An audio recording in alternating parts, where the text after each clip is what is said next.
وعلى آله وأصحابه أجمعين.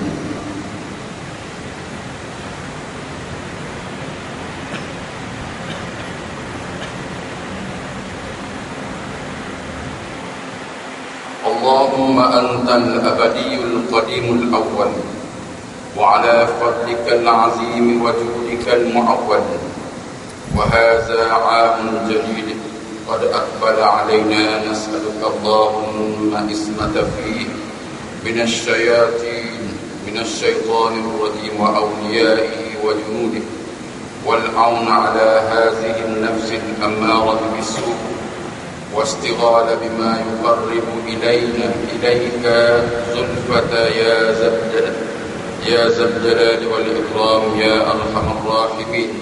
وصلى الله على سيدنا محمد وعلى آله وصحبه ومن اتبع هداه إلى يوم الدين. ربنا آتنا في الدنيا حسنة وفي الآخرة حسنة وقنا عذاب النار. وصلى الله على سيدنا محمد وعلى آله وصحبه wasallam. Walhamdulillah rabbil alamin. Alhamdulillah, mana kita membaca doa kedua-dua, doa awal tahun dan akhir tahun. Sebelum itu saya lupa selamat kembali ke tanah air kepada Tuan Hasan, Tuan Haji Hasan kita. InsyaAllah mudah-mudahan dia diberi ganjaran haji mabrur wa sya'ran maskura insyaAllah. Dan begitu juga dengan para jemaah haji yang lain, insyaAllah. Jadi sama ada kita sedar ataupun tidak, kita sebenarnya akan melalui suatu perkara yang sama ada kita sedar ataupun tidak. Dan kita ini sebenarnya makin menuju ke arah lubang kubur. Apa yang saya berkatakan di sini, bahawa ajal maut tidak mengenal sesiapa. Dan insya-Allah bolehlah kita tengok, pasal saya pun bawa kuring tadi.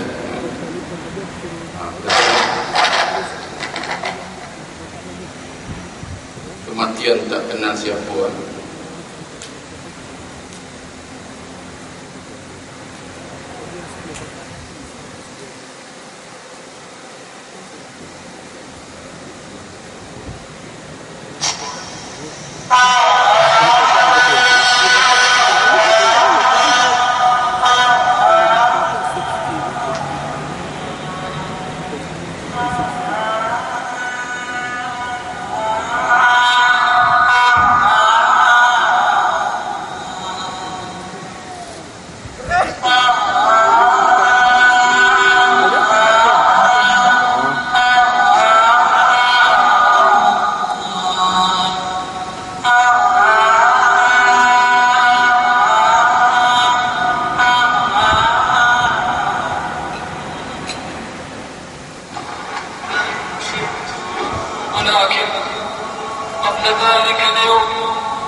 التي يحس الإنسان فيها بالحسرة خاتم الألم على كل لحظة فرط فيها في جنب الله، يناديه رباه رباه ارجعوني لعلي أعمل صالحا فيما تركت. إنها اللحظة الحاسمة والساعة القاسمة التي يدنو فيها رسول الله، أعني ملك الموت، لكي يناديه فيا ريت شعري هل ينادى نداء النعيم أو نداء الجحيم؟ ألا ريت شعري هل يقال يا أيتها النفس المطمئنة ارجعي إلى ربك.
ومنازل رهيبة عتيبة، فلا إله إلا الله في لحظة واحدة من دار الفرات إلى دار المقيم، فلا إله إلا الله في لحظة واحدة من ضيق الدنيا إلى سعة الآخرة، وفي لحظة واحدة من جوار الأسرار إلى جوار الواحد القهار.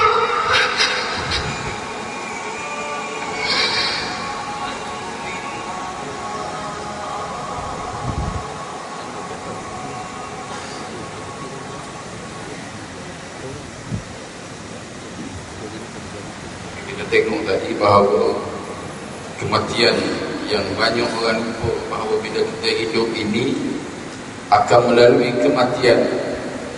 Kita tengok tadi pemain bola sedang menendang bola, tiba-tiba ajal.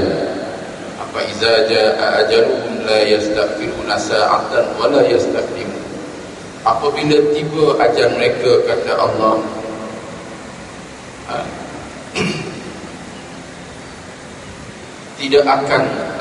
tidak akan cepat walaupun sedetik, dan tidak akan terlewat walaupun sedetik. Tepat pada masa, tepat pada masanya kematian itu akan menjemput. Dan kita tengok tadi, bagi yang minat kusti, tengok Adi Carrero dengan JBL, dua orang apa nama bintang kusti. Tiba-tiba Eddie Carrero tadi dah menang, tapi dia celebrate, gerakkan bahu dia, tiba-tiba sampai ajal, hati bergebah dengan terbeliak matanya dan diambil oleh Allah Subhanahu wa ta'ala. Maknanya apabila tiba ajal kita, tak boleh kita kata malaikat tunggu sekejap dah, tepat dia akan tarik nyawa kita. Dan kalau macam Tuan Syekh tadi, tak ada masalah. Dia sedang mengajar berkaitan dengan agama, berkaitan dengan Islam, tiba-tiba Allah Ta'ala tarik nyawa itu. Dan demikian dengan pemimpin tadi, tiba masa sedang bercakap, ditarik oleh Allah Subhanahu Wa Ta'ala nyawa. Dan ada orang yang sedang sujud, dia sembahyang, dia sujud, Allah Ta'ala tarik nyawa ketika itu. Alhamdulillah, kerana dalam keadaan dia taat dan patuh kepada Allah Subhanahu Wa Ta'ala. Dan kita tak tahu mana bila berlalunya hari, berlalunya minggu, berlalunya bulan, berlalunya tahun, maka sama ada kita sedar ataupun tidak, kita makin hampir dengan lubang kubur. Jadi itulah sedikit mukadimah intro baru. Muharram adalah bulan pertama dalam tahun Islam, yakni hijrah. Sebelum Rasulullah sallallahu alaihi wasallam berhijrah dari Mekah ke Yasrib, yakni dari Mekah kepada Madinah. Dan kalau sebelum ini kiraan tahun yang dibuat dalam tahun Masih. Tetapi bermulanya dari hijrah Rasul sallallahu alaihi wasallam, penggunaan tentang kalender Islam. Hijrah Rasulullah sallallahu alaihi wasallam memberi kesan yang besar kepada Islam, sama ada dari sudut dakwah baginda sallallahu alaihi wasallam ukhuwah, yakni persaudaraan, dan untuk menyebarkan syiar Islam itu sendiri. Jadi tak ada yang kita risau bahawa Nabi sebut la hijrata ba'dal fatih illa jihadun wa niyyah. Tidak ada sudah. Hijrah mana pindah tempat ke tempat itu selepas pembukaan kota Mekah. Yang adanya jihadun wa niyyah, yakni jihad melawan hawa nafsu kita sendiri, yang duduk dalam diri kita sendiri, yang panggil nafsul amarah bisu, nafsu yang suruh kita supaya buat jahat. Sonok sangat kalau buat jahat.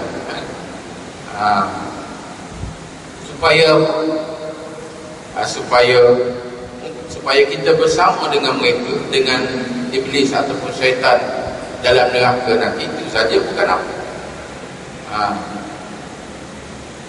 Pada asasnya Muharram dia perkataan harrama, muharram, bulan yang diharamkan, maksud kemudian diharamkan atau dipantangkan, yaitu Allah Subhanahu Wa Ta'ala melarang melakukan peperangan dan pertumpahan darah pada bulan Muharram.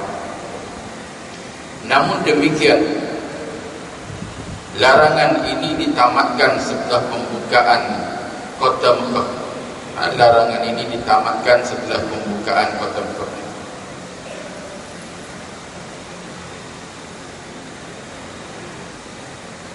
Subhanahu wa ta'ala.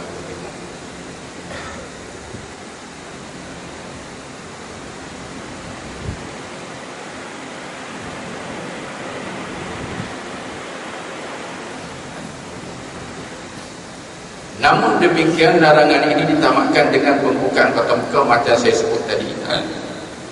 Dan hijrah ini, kalau berkenaan dengan hijrah ini, Nabi sebut dalam satu hadis innamal a'malu binniyat. Kalau kita buka kitab Matan Arba'in, kitab hadis 40 itu hadis yang pertama, innamal a'malu binniyat wa innama likulli imri'in ma nawa. Faman kana hijratuhu ila Allah fa hijratuhu ila Allah wa rasulihi. Faman kana hijratuhu ila Allah wa rasulihi fa hijratuhu ila Allah wa rasulihi. Faman kana hijratuhu lidunya yusibuha aw imra'atan yankihuha fa hijratuhu ila ma hajara ilaihi. As-sadaqa Rasulullah sallallahu alaihi wasallam. Hadis ini diriwayatkan oleh Abu Hurairah radhiyallahu anhu. Sesungguhnya sempurna amal ibadah itu dengan niat. Sempurna amal ibadah itu dengan niat. Dan bagi setiap orang mengikut apa yang dia niat. Kita niat. Dan kalau kita niat nak umur panjang Allah Ta'ala beri, tapi biarlah panjangnya umur kita ini untuk cari bekalan kita. Bukannya panjang umur kita ini untuk kita buat maksiat kepada Allah Ta'ala, menyebabkan lamanya kita berada di neraka. Wahiyatullah.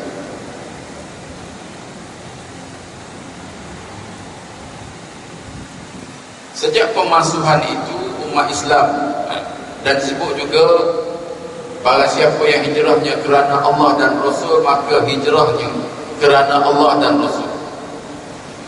Dan barang siapa yang hijrahnya kerana dunia ataupun kerana ingin mengawini seorang perempuan, maka hijrahnya kepada apa yang diniatkan, yang hendak dihijrahkan kepada. Dan disebut ketika itu adalah seorang wanita yang cantik, namanya Ummu Maktum. Ummu Maktum. Dan ada juga di kalangan sahabat, mereka yang berhijrah kerana tengok malu pasal Ummu Maktum ni hijrah juga. Mungkin boleh jadi bila dia tengok aku baik, mungkin dia berkenan pada itu maknanya. Tapi Rasulullah nyatakan bahawa hijrah biarlah kerana Allah dan Rasul. Dan suka saya sebut tentang peristiwa-peristiwa penting berkenaan dengan hijrah. Peristiwa-peristiwa penting yang berlaku pada bulan Muharram. Yang pertamanya, pada 1 Muharram, apa yang berlaku? Di mana Khalifah Umar Al-Khattab mula membuat penetapan kiraan bulan tahun hijrah. Sayyidina Umar radhiyallahu anhu, dia buat perkiraan dalam tahun kalender hijrah. Dialah yang mula sekali penggunaan kalender Islam.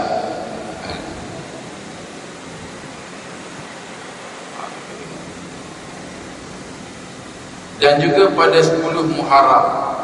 10 Muharram ni banyak perkara penting yang berlaku. Dan dinamakan juga dengan hari Ashura. Hari Ashura maknanya hari yang ke-10 bulan Muharram.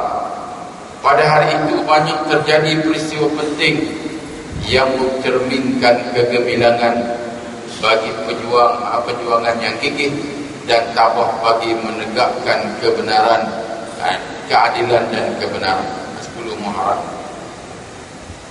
Dan di antara beberapa perkara penting juga pada yang berlaku pada 10 Muharram ini, di mana Nabi Adam AS bertaubat kepada Allah. Kerana apa? Kesalahannya memakan buah yang terlarang di surga. Nanti kita tak boleh sebut buah kulti, ada juga orang sebut buah kulti itu kerana iblis yang memberi namanya. Kamu makan buah ini, nescaya kamu akan kekal selama-lamanya di surga. Dan dia kata Allah Ta'ala tak beri kamu, yakni Adam dan Hawa, makan buah ni takut kamu kekal. Apa azallahum asy-syaitan anha fa akhrajahuma mimma kana. Syaitan ni cuba memperdayakan, dan Allah Ta'ala dah nyatakan fala taqraba hadhihi sajarah, jangan kamu hampiri pokok ni. Bukan kata nak makan, nak hampiri. Kenapa Allah Ta'ala jadikan sedemikian? Kalau kita tanya, Allah Ta'ala nak uji. Dia nak uji. Sama juga penghidupan kita di dunia ni. Ada orang kata tak boleh ke Ustaz? Allah Ta'ala tu masuk syurga semua senang kita kan? Dia kata. Dan tak, Allah Ta'ala jadikan kita ini sebagai ujian. Kematian dan kehidupan itu. Allah Ta'ala nyatakan allazi khalaqal mauta wal hayata liyabluwakum ayyukum ahsanu amala. Kami allazi, dialah Allah yang menjadikan, yang menciptakan kematian dan kehidupan itu untuk melihat siapakah yang lebih baik amalan.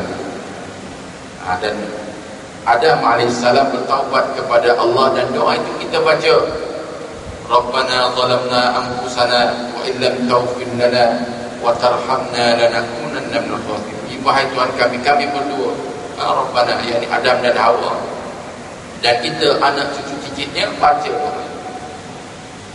Kami telah menzalimi diri kami. Sekiranya Engkau ya Allah tidak mengampuni dosa kami, nescaya kami termasuk dalam golongan orang-orang yang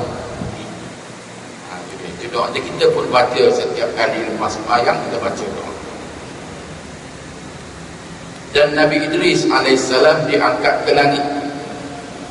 Nabi Idris alaihissalam ini salah satu, seorang saja Nabi yang Allah Ta'ala beri dia rasa mati.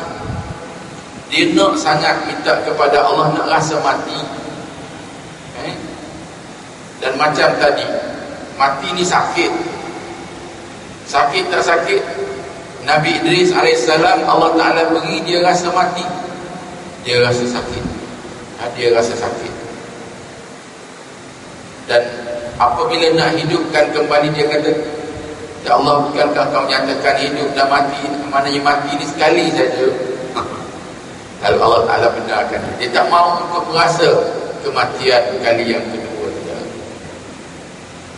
Dan mereka yang sempurna akalnya, yang melakukan sesuatu yang boleh meragut nyawanya, dia akan merasa kesakitan itu sampai kiamat. Sampai kiamat dia akan rasa. Nabi Nuh alaihissalam diselamatkan Allah keluar dari perahunya sesudah bumi ditenggelamkan selama 6 bulan. Juga berlaku pada 10 Muharram. Dan Nabi Nuh alaihissalam ni dia berdoa, dia berdakwah kepada kaumnya ratusan tahun, akan tetapi tidaklah melainkan mereka semakin jauh dari dakwah yang Nabi Nuh alaihissalam, sehingga kan Allah Ta'ala perintah Nabi Nuh alaihissalam menanam biji pohon. Dan apabila besar, Allah Ta'ala perintah supaya Nabi Nuh alaihissalam menebang pohon tersebut. Lalu diejek oleh kaum. Nuh, kau nak buat apa ni atas bukit? Bila nak banjir, bila banjir nak berlaku, dia bersendakan. Lalu bila Nabi Nuh alaihissalam membuat kapal, dia orang datang beramai-ramai, berbondong-bondong datang kencing dan berok kepada kapal Nabi Nuh alaihissalam. Bukan setakat itu, yang buta, yang tempang pun datang juga. Ini memang dia jahat lah. Kalau yang tempang pun datang, hinjuk-hinjuk pun datang, pun jahat juga. Nak berok juga dia sana. Tiba-tiba nak berok, jatuh ke dalam. Dan apabila jatuh, lurus elok kakinya. Begitu juga yang buta, merayap-rayap dia naik, jatuh ke dalam najis mereka sendiri. Akhirnya dia kata, oh, ini ubat kan. Lalu dia orang lah ambil balik dia punya najis untuk jadikan ubat, sehingga siap kapal Nabi Nuh alaihissalam. Dan kapal bahtera Nabi Nuh alaihissalam mendarat di Bukit Judi juga berlaku pada 10 Muharram.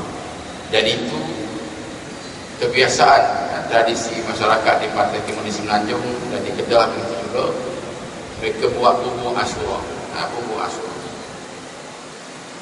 Dan kalau kita buka kitab Mukasyaf perlu dicerita berkenaan dengan apabila Nabi Nuh alaihissalam mendarat dan biji-bijian bersamanya, biji-bijian makanan dia nak tanam balik.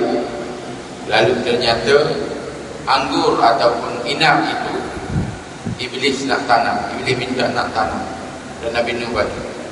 Dan apabila ditanam, pokoknya naik, dipotong babi, curahkan darahnya, dan disembelih anjing, dicurahkan darahnya. Anggur tidak salah makanan, tetapi perahan daripada anggur tadi yang diperah itu, yang dinamakan sebagai arak, minuman yang memabukkan itu, menyebabkan pelakunya akan jadi perangai babi dan perangai anjing. Tak cukup. Dan di dunia ini Allah Ta'ala tak beri orang yang kaki botol ini, ketagihan arak ni, dia tak puas. Tuanglah seberapa banyak pun, arak ke dalam tekuknya dia tak rasa puas, dia tak hilang dahaga, makin haus. Dan bagi orang yang beriman, di akhirat nanti Allah Ta'ala akan beri minuman dari sungai, bukan minuman sungai Arab, sungai susu dan sungai madu, sungai. Nikmatnya Allah Ta'ala kerana kamu tidak buat apa yang betul semasa di dunia ini. Nabi Ibrahim AS diselamatkan oleh Allah dari pembakaran Raja Namrud. Dan Nabi Ibrahim ni kita tahu bahawa bapanya Azar seorang pembuat patung berhala. Mau tak mau disuruh Nabi Ibrahim AS menjual. Jual, suruh.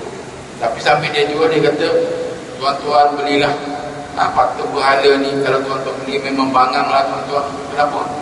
Kerana patung ni dia ada mata tapi tak dapat melihat. Dia tak boleh buat apa. Dia ada telinga, dia tak boleh mendengar, tak boleh bergerak. Jadi tuan-tuan kalau ada otak beli memang bangang, dia kata. Sehingga orang marah.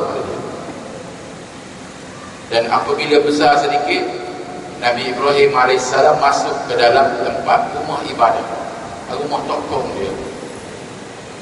Lalu dikapakkan semua patung berhala yang kecil-kecil. Lalu kapak tadi diletak di celah ketiak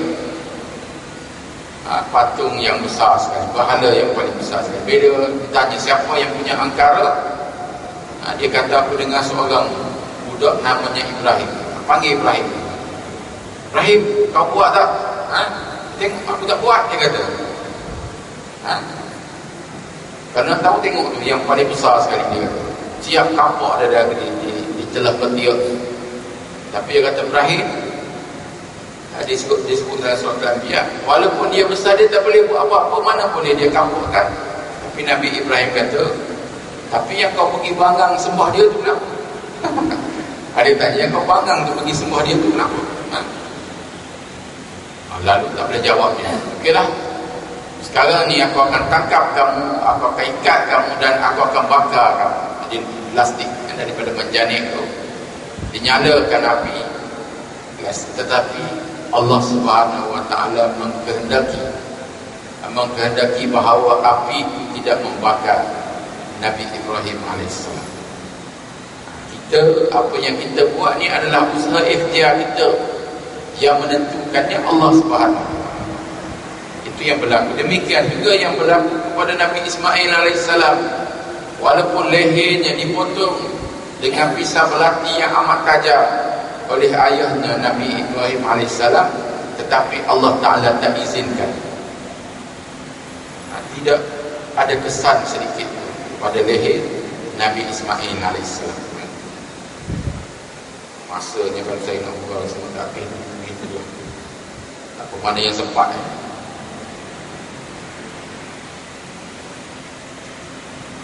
Namun Namrud, Allah Ta'ala nak tunjukkan kekuasaan Allah macam mana. Hebat dia ni raja yang mengaku juga sebagai Tuhan, yang agama penyembah berhala ni dipokok-pokokkan oleh dia. Akan tetapi Allah Ta'ala hanya hantar seekor nyamuk, ada kata seekor lalat, masuk ke dalam telinga dia. Tak boleh nak buat apa-apa dengan seekor lalat, seekor nyamuk, seekor lalat masuk ke dalam telinga dia, tak boleh buat apa. Bila orang datang menghadap, layak dia, sekejap kau lempang, dia suruh lempang dia keluar kan. Dia lempang, dia beri pundu, bagus. Sehinggalah dia mati dalam keadaan sedemikian, dalam keadaan menghinakan. Allah Ta'ala menurunkan kitab Taurat kepada Nabi Musa juga berlaku pada 10 Muharram. Nabi Yusuf AS dibebaskan daripada penjara. Kalau kita nak cerita Nabi Yusuf ini amat panjang lah. Kedengkian di kalangan adik-beradik. Dan bukan saja Allah Ta'ala nak sebut kisah Nabi Yusuf atau kisah Nabi dalam Quran ini pengajaran kepada kita. Itulah langkah ilmunya. Kalau kita baca Quran, kita tadabbur dan kita faham apa yang tersirat dalam Al-Quran itu. Penglihatan Nabi Yaqub yang kabur dipulihkan oleh Allah. Juga kaitan cerita Nabi Yusuf. Maknanya Nabi Yusuf alaihissalam, Nabi Yaqub amat sayang kepada Nabi Yusuf alaihissalam, sehingga kan dia menangis menyebabkan selaput matanya, sehingga tak nampak. Akhirnya Nabi Yusuf diangkatkan, dihantar lagi kepada kami sementara. Bila dicampurkan ke mukanya itu, Allah Ta'ala kembali melihatkan Nabi Yaqub alaihissalam. Demikian juga Nabi Ayub alaihissalam yang diberi penyakit kulit dan derita ini. Nabi Ayub pada peringkat awal, isterinya pun banyak, anak bina pun ramai. Lalu Allah Ta'ala nak uji dia. Malaikat apa nama? Iblis kata dia bolehlah beribadah kepadamu ya Allah kerana dia harta banyak. Dia bolehlah beribadah kepadamu kerana anak binanya banyak. Dia bolehlah beribadah kepadamu kerana tubuh badan yang sihat. Dia Iblis minta kepada Allah, tarik balik dan dimatikan anak dan ditarik hartanya, maknanya isterinya yang ramai tu, seorang demi seorang tak mahu, dan diberi penyakit lagi, penyakit kulit kusta. Mana kita biarlah seribut dan semati kan. Jangan pula bila ada duit kata, ada duit abang sayang, tak ada duit abang melayang. Tak boleh gitu kan.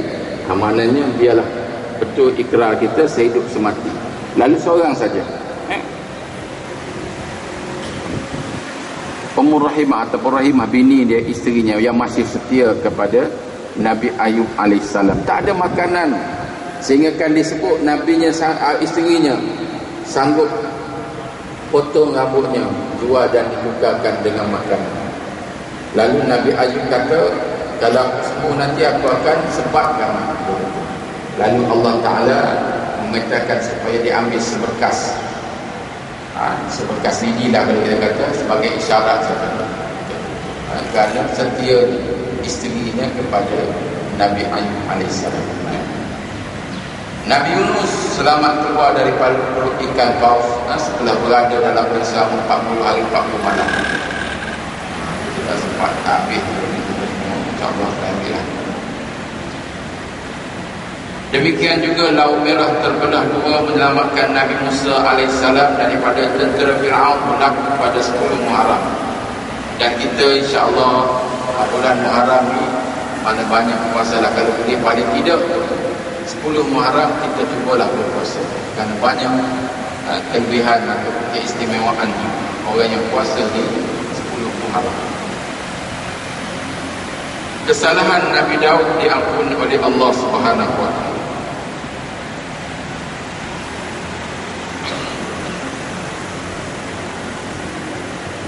Nabi Sulaiman diberikan Allah kerajaan yang besar. Hari pertama Allah mencipta alam, iaitu berlaku pada 10 Muharram. Hari pertama Allah menurunkan rahmat dan juga berlaku pada 10 Muharram. Hari pertama Allah Ta'ala menurunkan hujan ke dunia ini pada 10 Muharram. Allah Ta'ala menjadikan Arash pada 10 Muharram. Allah Ta'ala menjadikan Lauh Mahfuz tempat tercatatnya segala amalan, tercatatnya apa yang akan berlaku di Lauh Mahfuz. Allah Ta'ala mencipta alam ini pada 10 Muharram, dan Allah Ta'ala menjadikan malaikat Jibril alaihissalam pada 10 Muharram. Nabi Isa alaihissalam diangkat ke langit pada 10 Muharram. Kemana 5 minit lagi saya nak pergi macam mana? Kita ringkas sepanjang dia lagi. Antara amalan-amalan sunat, kita pergi antara amalan-amalan sunat yang dituntut kita melakukannya pada bulan Muharram ini. Antara amalan-amalan sunat pada bulan Muharram iaitu berpuasa. Barang siapa berpuasa pada hari, satu hari dalam bulan Muharram, pahalanya seumpama berpuasa 30 tahun. Kata murahnya Allah Ta'ala. Itu yang kita malas kan? Buat kebaikan diganda-gandakan pahalanya. Maksud hadis, barang siapa yang berpuasa 3 hari dalam bulan Muharram, iaitu hari Khamis, Jumaat dan Sabtu, Allah Ta'ala akan tulis padanya pahala seperti mana beribadah selama 2 tahun.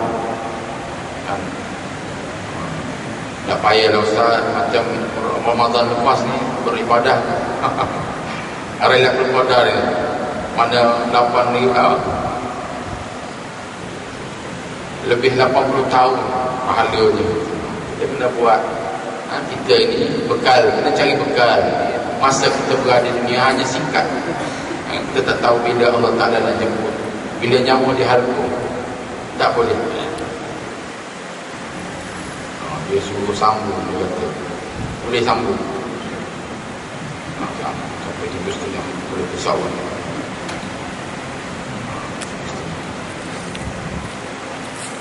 Banyakkan amal ibadah seperti solat sunnah, zikir dan sebagainya. Apa maknanya tadi yang hadis saya baca? Hijrah. Mana apa hijrah? Mana kita buat, kalau kita dah buat baik, kita buat terlebih baik pada tahun ini. Dan kalau kita dulunya tak berapa baik, Allah Ta'ala beri hidayah, jangan padamkan hidayah itu, jangan padamkan sinar itu. Terus kita cari rahmat Allah Subhanahu Wa Ta'ala, biarlah tahun ini, kerana kita tak tahu bila masa kita nak dijemput oleh Allah Ta'ala. Tak tahu. Saya sendiri pun tak tahu bila masa. Dan cuma kita minta, Allahumma khtim lana bihusnil khatimah wa la takhtim alaina bisu'il khatimah. Itu yang kita minta. Ya Allah, biarlah kesudahan aku ini, aku nak menemuimu dengan kesudahan yang baik. Mudah-mudahan segalanya baik. Dan jangan kau cabut nyawaku dengan kesudahan yang tidak baik. Kesudahan tidak baik. Dan kita berdoa akhir tahun. Tadi yang kita dah saya gabung sekali ya. Patutnya kita selepas asar tadi kita baca doa akhir tahun. Lepas maghrib kita baca doa awal tahun. Tapi takut ada yang terlupa, saya gabungkan sekali ya. 3 kali. Apalah kita baca sekali. Kalau kita baca habis dengan doa tu aja. Kan? Habis dengan doa, maka habislah. Berdoa awal tahun pada 1 Muharram. Besoknya bolehlah kita berdoa awal tahun banyak. Begitu juga selepas maghrib. Dan disenaraikan di sini 14 perkara sunat dilakukan pada hari Ashura. Namun bagi fahaman Syiah, dia juga sambut hari Ashura. Pada hari Ashura ini dia akan melukakan badannya, memukul mukanya. Kenapa? Kerana dia kata pada Muharram juga berlaku pembunuhan Saidina Husain. Itu di antara dia buat. Dan apa yang berlaku ketika masyarakat India sambut Taipusam di Pabali, Taipusam yang bawa kabadi, dia pun ikut serta juga. Sama-sama dia balut belakang dia sehingga berdarah. Dan ini tidak ada dalam Islam. Islam ini peace atau selamat, assalam, al-Islam wal khudu' lillah. Kita berserah diri kepada Allah Ta'ala. Selamat, damai, itu makna Islam. Bukan maknanya tak ada ibadah menyiksa-nyiksa badan sebenarnya. Dan solat kita itu adalah rehat. Di mana Rasulullah dalam keadaan penat, Rasulullah suruh Bilal bin Rabah, arihni bis salat ya Bilal. Azan, solat je rehat. Tapi kita penatnya lama imam diri. Lepas tu kalau baca doa panjang betul, asalnya begini, akhirnya begini aja. Orang kita hanya berapa punya iman, tak ada sudah kosong. Tapi kena tengok tu lah. Dan di antaranya apa yang kita buat pada 10 Muharram, melapangkan masa belanja anak isteri. Fadilatnya Allah Ta'ala akan melapangkan hidupnya. Itu dia.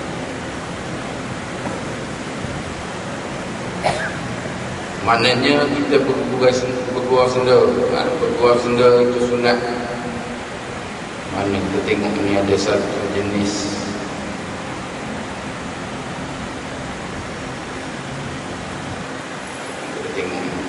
Binatang pun berbuah senda, silap-silap boleh ngap dia boleh mati.